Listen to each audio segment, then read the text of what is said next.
Magistrates in Cambridge moved into a new multi-million-pound building. Tomorrow is the official opening, but today a leading solicitor described it as not fit for purpose. Look East has been told that lifts in the building have failed several times, causing major disruption to proceedings. This exclusive report is from our Home Affairs correspondent Sally Chidzoy. It's a grand-looking courthouse set in the centre of Cambridge, but behind the facade, feelings are running high on the eve of the grand opening, because solicitors and others working here say the building is not a pleasure to work in. Top of the list of concerns are the lifts. They say they pack up on a regular basis, causing chaos. I know that when they were first out of action and they couldn't bring clients from the cells up into the court, they used the video link system from Court 1 into the cells for initial hearings where people came from the police station. That was then stopped after about 2, maybe 3 weeks, because it was felt that it was possibly a breach of their human rights not to be brought physically into court. For 19 days from the 24th of August to the 11th of September, the lifts at this showcase court building were out of action. The knock-on effect was total disruption of the handling of all cases involving prisoners. It's understood that some staff were reluctant to bring them up the stairs to get to court. As a result, 36 prisoners in total had to be shipped out of Cambridge to be dealt with by magistrates in Peterborough. And the switch to Peterborough Magistrates Court cost taxpayers large sums to cover lawyers, general staffing and transportation. Prisoners freed in Peterborough were left to make their own way back to Cambridge. Monica Lentin represents solicitors in Cambridge. She says the lifts were not working for around 6 weeks. There was a part of the lift that was broken, and that the lift was manufactured in Italy, and that the Italians were on their long holiday and nobody could get the part to put into the lift to make the lift work. A spokeswoman for Her Majesty's Court Service says the problems with the lifts has been resolved and public access remains unaffected. Sally Chidzoy, BBC Look East, Cambridge. Now, last night on Look East, we heard from 2 police officers who were told they had broken the law by looking after each other's children. We asked for your comments, and many of you were incensed. Kim Riley has been looking through what you had to say. Yes, Leanne Shepherd from Milton Keynes on the right and her friend Lucy Jarrett worked for Thames Valley Police. They couldn't believe it when Ofsted served an enforcement notice covering each other's shifts by sharing childcare ruled unlawful, even though no money changed hands. Well, Charles Johnson emailed, incensed by the willingness of this government to manufacture rules and regulations for everyone else but themselves to obey. Ken Martin from Tiptree says, when will people stand up and say to all political parties, enough is enough? We'll sink under the weight of rules and political correctness. Jessica Peach Miles from Melbourne, Cambridgeshire. She's a teacher, her mother a childminder who quit after 27 years because of the weight of regulation. As far as we can see, all Ofsted wish to do is cause distress and confusion, she says. Lorraine Sargent from Essex says, I can fully understand the need for qualified childminders who may be strangers to the child's family, but this is ridiculous. Susan Goldsmith from Ipswich asks, what next? Grandparents having to be trained as childminders to care for their own grandchildren? Daniel Breslin from Bedfordshire describes himself as a fortunate father of 4 grown-up daughters. Does this ridiculous law mean during school holidays a child can't play at a friend's house for more than 2 hours without the parents being prosecuted? Well, Alan Mayo from Kempston says the officials involved should be charged personally with misuse of power and wasting police time. Well, thank you for all your comments. Ofsted, though, it says it's applying the rules laid down in the 2006 Childcare Act. As far as you are concerned, clearly, in this instance, the law is an ass. Kim, thank you very much. And given the strength of your views, we asked Ofsted and the government for an interview. Neither would oblige. Instead, we were given a statement from Children's Minister Dawn Primarolo. She says, our intention has never been to interfere in informal arrangements between friends and families. That is why the department is working with Ofsted on their interpretation of the word reward. We must ensure a common sense and measured approach which does not penalise informal arrangements but retains a balance between over-regulation and protecting children. Now, I know you don't like a drink, but if you had your arm twisted...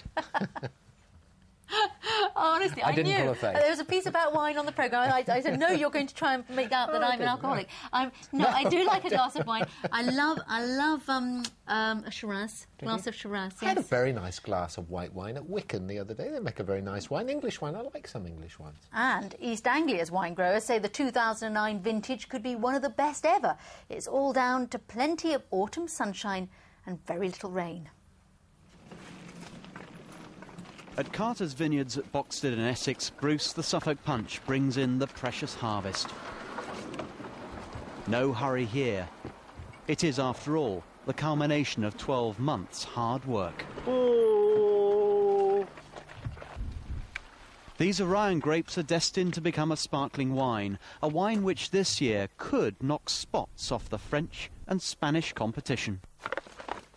We're very excited this year because the sugar in these grapes is very high. Mary Mudd planted the first vines here nearly 20 years ago. She has high hopes that 2009 will go down as a classic. We're full of great expectations because we've had such a good summer, and I know the West Country's been plagued with a lot of rain, but it's been dry here, and we've got fruit hanging here now ready to be picked, which is absolutely full of sugar. So the quality of the juice we're going to get from here is very exciting. With its dry climate, East Anglia has become one of the most important wine-producing regions in England. In the winery, the task of recovering the precious grape juice gets underway. This year, it's of top quality. We put about 1.5 tons of grapes in the press, and from which we know we need to get 1,000 litres of grape juice from.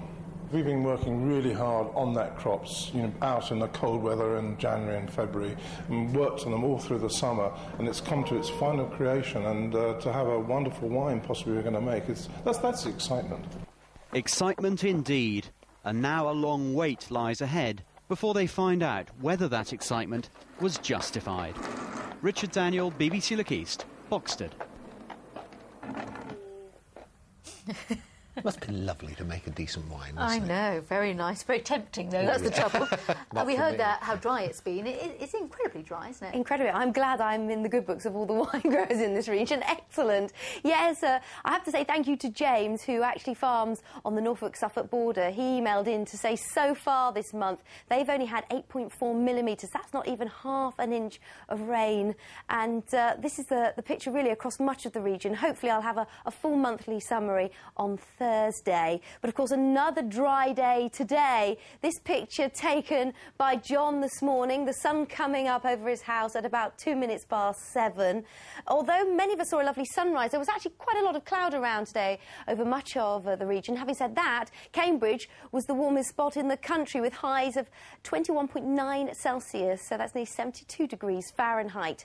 Out there at the moment, quite a lot of cloud, but it is thinning and breaking at times. So overnight tonight we will have some clear spells or intervals, but generally quite a lot of cloud around. The thickest may produce an odd spot of light drizzle, but for most of us a dry night with perhaps a little bit of patchy mist, especially in the south. Temperatures tonight, well, they should stay in double figures, around 12 or 13 degrees Celsius. That's the mid-50s Fahrenheit, and the winds are light to moderate northwesterly. So tomorrow, high pressure pulls away to the west. We've got this weather front to the north. Now, as that moves towards us, we could get one or two isolated showers. But for most of us, it's a dry day. Again, quite a bit of cloud. There are those one or two showers I was talking about. And we may see, again, some brightness and sunshine at times. Temperatures tomorrow, around 19 Celsius. They may sneak up another degree in the best of any brightness and sunshine. And the winds are light to moderate west to northwesterly. In fact, for most of us, they'll be on the light side. The greatest chance of a moderate wind on that North Norfolk coast. And then Thursday and Friday should be dry for everyone, but again quite a lot of cloud. Temperatures by day a little closer to normal. Now Saturday, it does look like we're going to see some rain, but it doesn't look like it's going to come to very much, around 2 or 3 millimetres, so perhaps just enough to wet the ground. And then Sunday, probably a dry day again, and slightly less windy. Saturday is looking at a pretty windy day at the moment. And I should just warn you that Sunday night we could see a low of 4 degrees Celsius. Don't think we'll have a ground frost on Sunday night, but may not be saying that as we head into the beginning of next week. Bye-bye. The heating could be going back on. Thank you very much. I doubt that very much. Not with you, no, that's December, isn't it? Just before we go, some important information if you're watching Look East using the digital service Freeview. Some engineering work is taking place, which means you'll need to retune it to make sure you carry on receiving all the channels. If you have satellite or cable, you won't need to do anything. But if you get a message on your television like this, you will need to retune. Any time from tomorrow afternoon, you can find more information on this website, bbc.co.uk/retune. Just to be clear, only applies to viewers with Freeview. That's all from us. Good night. Goodbye.